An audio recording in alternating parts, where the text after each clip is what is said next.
We are preparing our pizza dough for the Ooni pizza oven. We're using Trader Joe's pizza dough, the standard one. We've taken it out, put it in a glass container for about 2 to 3 hours so it reaches room temperature. We're also using some flour to flour the board to prevent it from sticking.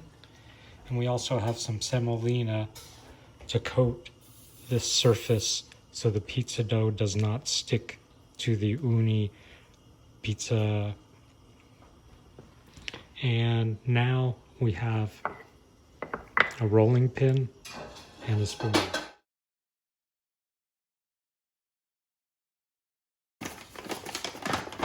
We first get some flour to coat the board so it doesn't stick.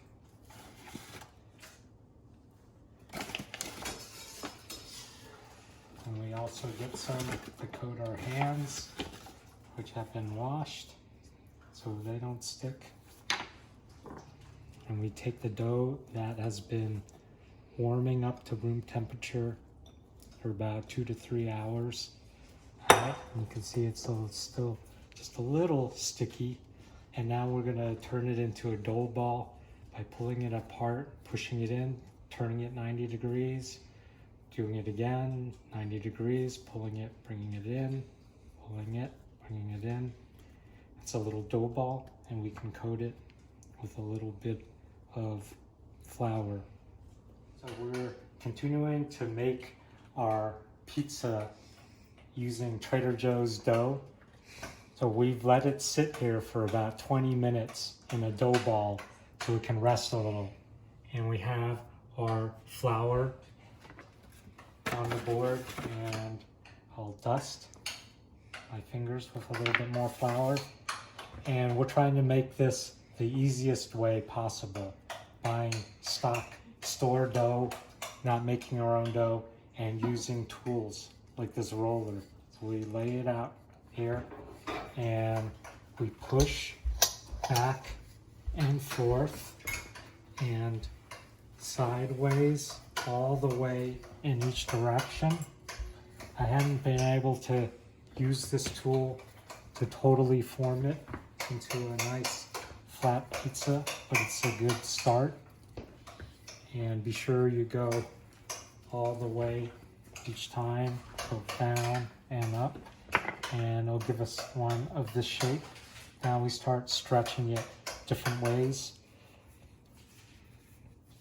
This technique is basically holding the edges and letting gravity pull it down, and after a while it gets bigger and bigger and thinner and thinner.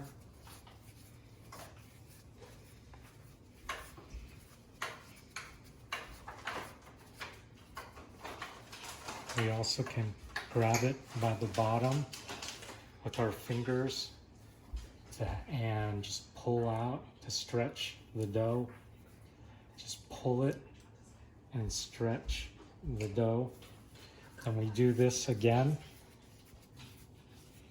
using our thumbs and just running it through. You can slowly feel that it's getting thinner and thinner, and actually see some thinner spots. If you see thick spots, then you should go slower to let it go through. After a while, you'll see a little bit of light coming through. That means you're getting it very thin.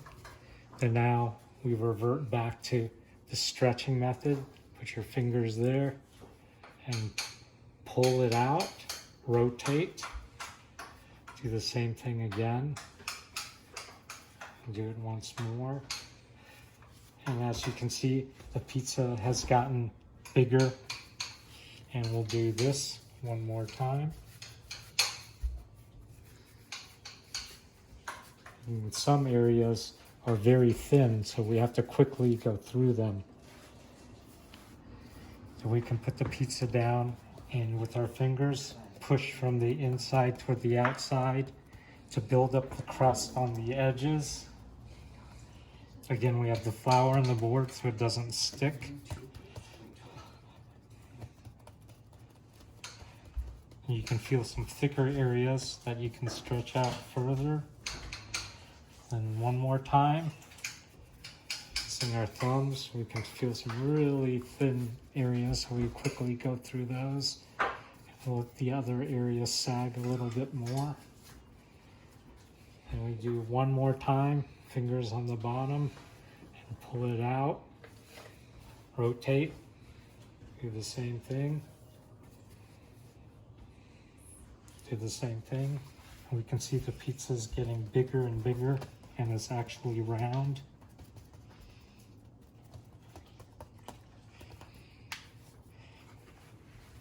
And then we can move on to putting toppings on the pizza.